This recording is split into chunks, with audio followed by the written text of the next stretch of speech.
Shai Gilgeous-Alexander is a free throw merchant because he gets fouled in the playoffs while averaging nearly 30 damn points a night.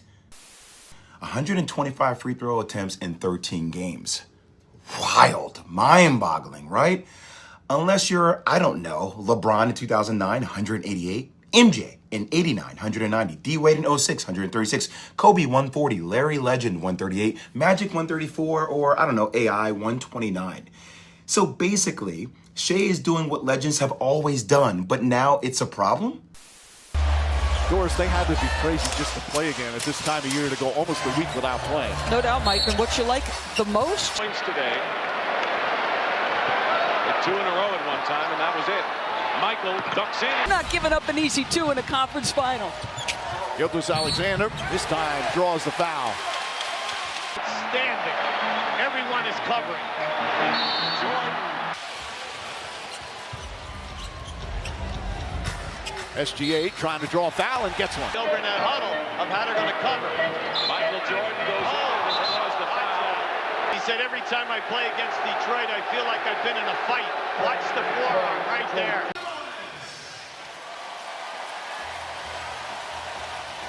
Oh, no, he just tripped. That's the right call. They're reviewing that one.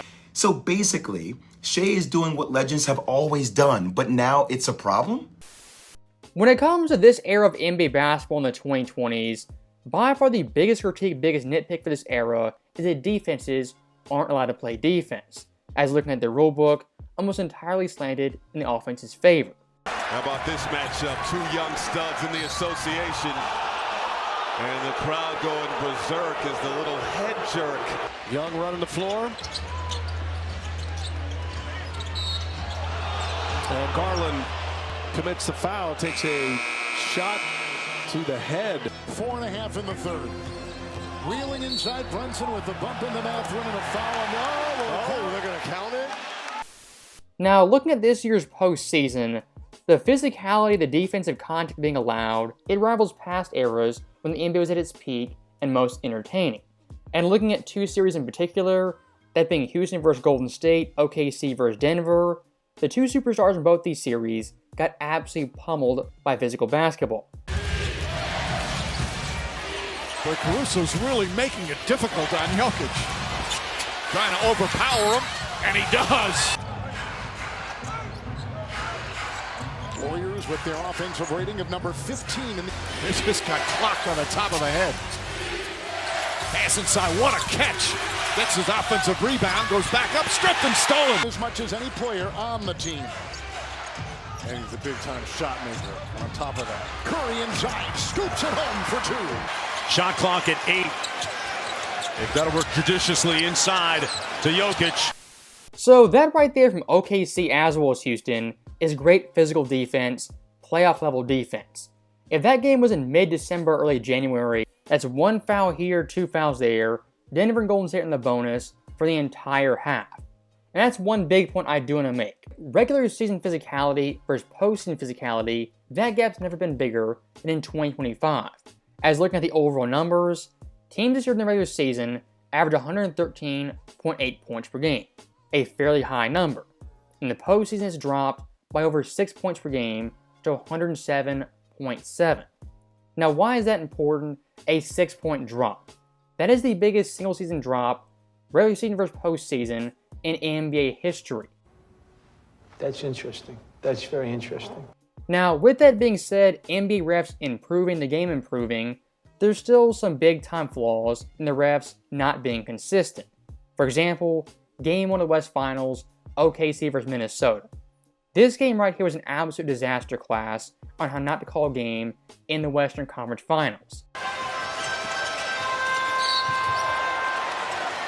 Whistle and a foul. Making it difficult for Gilgeous-Alexander. Gets inside, pulls back, he stumbled a bit. Counted and 1.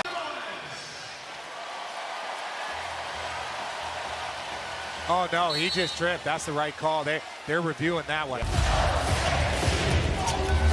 Foul. Shot's good and 1. Foul. Bucket. Counted and 1. Those foul calls SGA was getting right there are not postseason foul calls. What they look like are foul calls from a game in early October, not in mid-May.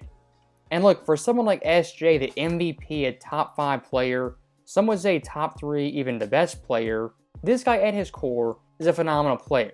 He's smooth, has handles, can shoot the mid-range. His overall offensive game is really well-rounded.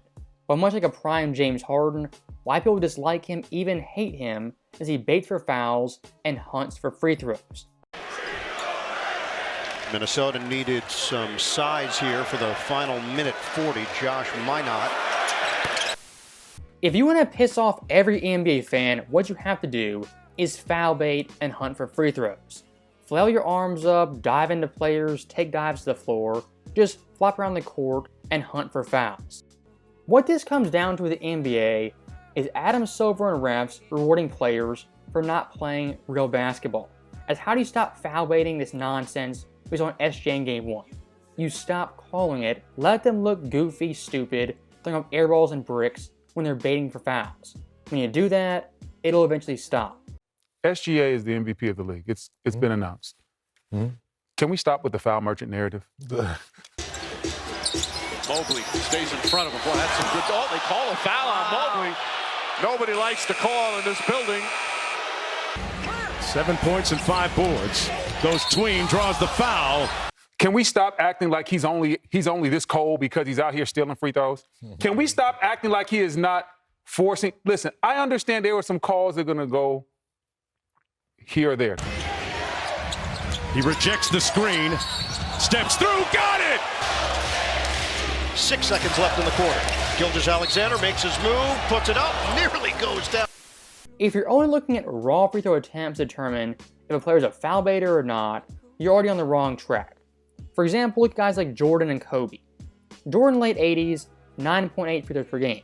Kobe in 06, 10.1. Those are pretty high numbers. Now look at SJ this year and James Harden in Brooklyn. Their overall raw free throw attempts are lower than Jordan and Kobe at their apex. Now what does that tell us? It tells us absolutely nothing. Why you're being called a foul baiter isn't because you take 8.8 free throws per game. Why you're being called a foul baiter because half those free throws aren't off legit fouls. Thank you! And to prove this point even further, look at someone like Michael Jordan in 1990. Jordan, that playoff run, Game 4 versus Detroit in Chicago, took 19 free throw attempts. That was the most in the entire playoff run. SGA in Game 1 versus Minnesota, yes, took less free throws than Jordan. And what does that tell us? It tells us absolutely nothing. What you have to do is watch the game, watch the film, see who's foul baiting, and see who's not. And looking at Jordan, his fouls were all legit fouls. Dumar's over Armstrong. Long rebound. Jordan was hit by Vinnie Johnson. You'll see this on the long rebound. See, Michael thinks someone else is going to pick it up. Strong move by Vinnie Johnson that time. And you know, if he doesn't foul him, they'll get an easy 2. Maybe he'll pick up his 3rd foul, too. That's what Chicago's hoping. Jordan in the lane. That can hang. Watch the hang time. Float to the left. You see, they're looking for the foul right there on Isaiah. Then the downfall of Detroit. Jordan gets Rodman in the air and without getting a good offensive shot. 10 seconds on the shot clock. Jordan puts it up. Foul. What does Detroit need to do to get back in the game other than hitting some shots? Yeah, well, the thing is they can't make a long rebound. Bam, Detroit scores on it. And a foul inside. That was Rodman with his 3rd. Michael again. Fouled. And you'll see it right now. Now watch, see, Vinny's pushing him into the double team. Now here it comes from the right-hand side. There it is right there. Caught him right below the wrist. Shot. As you would say, it's there all day. Yes, indeed. They've got to do something defensively over in that huddle of how they're going to cover. Michael Jordan goes over and draws the foul. He said, every time I play against Detroit, I feel like I've been in a fight. Watch the forearm right there. That's outstanding. Everyone is covering. Jordan. So basically, Shea is doing what legends have always done, but now it's a problem? From a pure consumer standpoint, watching a game, enjoying a game, you don't want to see guys flailing, flopping on the floor 24/7. What you want to see is them playing basketball.